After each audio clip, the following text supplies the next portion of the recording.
नरेंद्र मोदींनी देखील एक वेळा बॅलेट पेपरवर निवडणुका घेण्याची मागणी केली होती। त्यामुळे सर्व निवडणुका या बॅलेट पेपरवर घ्या अशी मागणी काँग्रेस नेते बाळासाहेब थोरात यांनी केली आहे। प्रगत देशात देखील बॅलेट पेपर वापरलं जातं, शेवटी यंत्र हे यंत्र आहे असंही थोरात म्हणाले।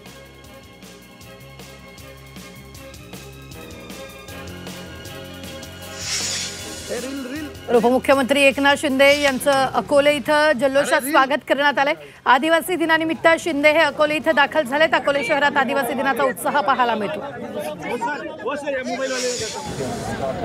जळगावात शमशेर सिंग पारधी या नावानं 10 कोटी रुपयांचं पॅकेज जाहीर केल्याची घोषणा आदिवासी विकास मंत्री अशोक उईकेंनी केली आहे। पारधी समाजाचं स्थलांतर थांबवून या समाजातील मुलांना शिक्षणाच्या प्रवाहात आणण्यासाठी आणि समाजाच्या विकासासाठी 10 कोटी रुपयांचं पॅकेज जाहीर करण्यात आलं।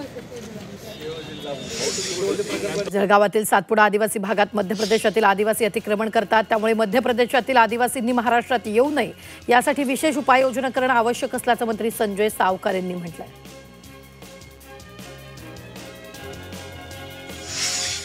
रक्षाबंधन सणानिमित्त मुख्यमंत्री देवेंद्र फडणवीसांनी लाडक्या बहिणींना शुभेच्छा दिल्या। सर्व लाडक्या बहिणींना मनापासून हार्दिक शुभेच्छा असं ट्विट करत फडणवीसांनी शुभेच्छा दिल्या।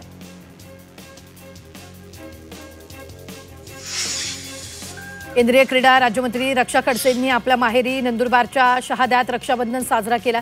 भाऊ प्रियांक पाटील यांना राखी बांधत रक्षा खडसेंनी लाडक्या भावाला शुभेच्छा दिल्या। भाजप आमदार राणा जगजितसिंग पाटील यांनी रक्षाबंधनाचा सण साजरा केलाय। तुळजापूर येथील एकलव्य आदिवासी आश्रमशाळेत हा सण साजरा केलाय। रक्षाबंधनाचं हे नातं शब्दात सांगता येणार नाही अशी भावना राणा जगजितसिंग पाटील यांनी व्यक्त केली आहे। यवतमाळचे पालकमंत्री संजय राठोड यांनी उत्साहात रक्षाबंधन सण साजरा केला। यावेळी राठोड यांना राखी बांधण्यासाठी महिलांनी मोठ्या प्रमाणावर गर्दी केली। राठोड यांनी महिलांना साडी चोळी भेट म्हणून दिली।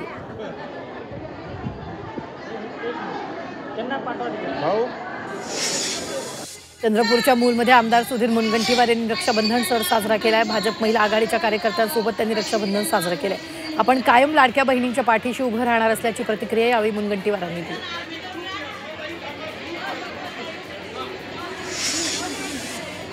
मंत्री गुलाबराव पाटील यांनी रक्षाबंधन साजरा केले। पाटील यांनी त्यांची लहान बहीण लता पाटील यांनी गुलाबराव पाटील यांना राखी बांधली। लता पाटील रक्षाबंधनासाठी माहेरी जळगावमधील पाळदी या गावी आलेल्या आहेत।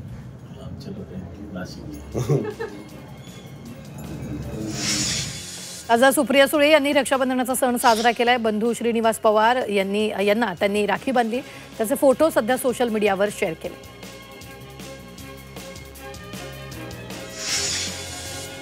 नाशिकच्या कोपरगावमधील संजीवनी व प्रतिष्ठाननं 1.25 लाख राख्या जवानांसाठी रवाना केल्या। एक राखी जवानासाठी या उपक्रमांतर्गत या राख्या पाठवण्यात आल्या। राखी रथमधून या राख्या श्रीनगरकडे रवाना झाल्या। जालन्यातील भोकरदन पोलीस ठाण्याच्या रक्षाबंधनाचा सण साजरा करण्यात आलाय। पोलीस ठाण्यातील पुरुष कर्मचाऱ्यांनी महिला कर्मचाऱ्यांना राख्या बांधून सण साजरा केला। यावेळी ठाण्यातील सर्व कर्मचारी उपस्थित होते। परभणीत पंतप्रधान मोदी आणि मुख्यमंत्री फडणवीस यांच्या प्रतिकात्मक पुतळ्याला काळ्या राख्या बांधल्यात। आत्महत्याग्रस्त शेतकऱ्यांच्या घरातील महिलांनी राख्या बांधल्या।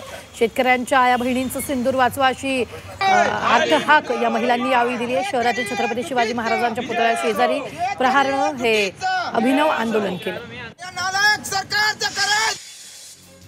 अहिल्यानगरातील राहुरीमध्ये एका 100 वर्षाच्या बहिणीनं आपल्या 104 वर्षाच्या भावाला राखी बांधून रक्षाबंधन सण साजरा केला। या दोघांनीही वयाची 100 पार केली, तरीही त्यांच्यातील भाऊ बहिणीचं प्रेम आजही तितकंच घट्ट असल्याचं पाहायला मिळतं। मावळमधील देहू रोडमध्ये रक्षाबंधन सोहळा उत्साहात पार पडला। देहू रोड पोलीस स्टेशनच्या पोलीस बांधवांना बहिणींनी राखी बांधून रक्षाबंधन सण साजरा केला। यावेळी बहिणींनी पोलीस बांधवाच्या रक्षणाचं वचन घेतलं। नाशिकच्या वडनेर दुमाला गावात एका बहिणीनं तिच्या मृत भावाच्या हातावर राखी बांधून अश्रूंनी निरोप दिलेला आहे। बिबट्याच्या हल्ल्याने या मुलाचा मृत्यू झाला। या घटनेमुळे गावात हळहळ व्यक्त करण्यात आली।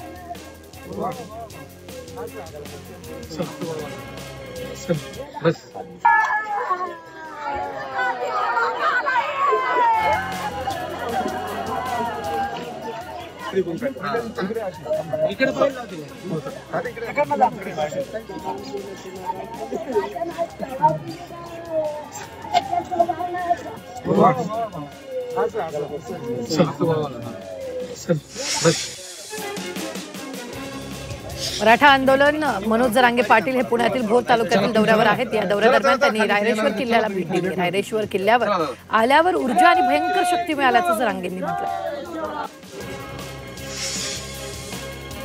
रायगड जिल्ह्यातील कर्जत तालुक्यातील मानिवली गावात ऑगस्ट क्रांती दिन साजरा करण्यात आलाय। स्वातंत्र्यासाठी सशस्त्र क्रांतीचा लढा उभारणाऱ्या हुतात्मा हिराजी पाटील आणि हुतात्मा भाई कोतवाल या क्रांतिकारांना अभिवादन करण्यात आलं।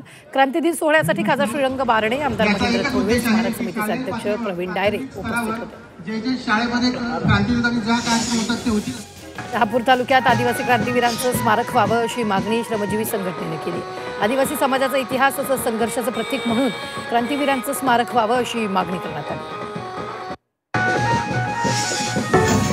जळगाव शहरात आदिवासी दिनानिमित्त सांस्कृतिक रॅली काढण्यात आली। सातपुड्यातील डोंगर रांगांमधून हजारोच्या संख्येनं जनसमुदाय यावेळी जमला होता।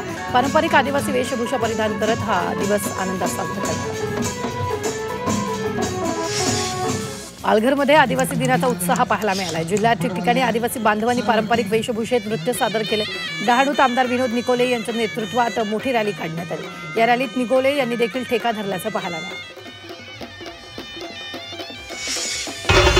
जागतिक आदिवासी दिनानिमित्त कल्याणमध्ये भव्य मिरवणूक काढण्यात आली। या मिरवणुकीत आदिवासी बांधवांनी पारंपरिक पोशाख परिधान करत आदिवासी नृत्य सादर केले।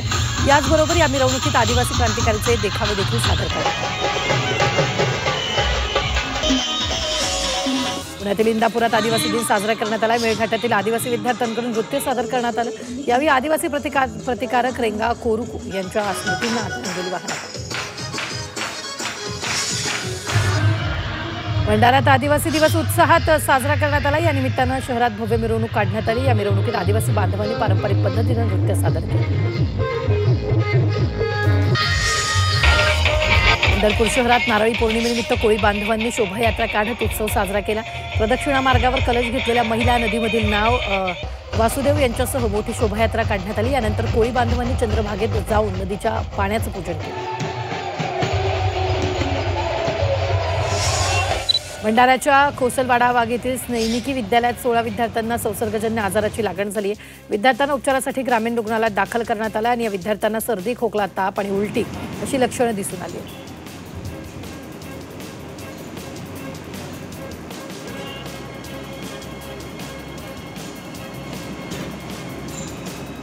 ठिकाणी झाली खूप तीव्र आहे।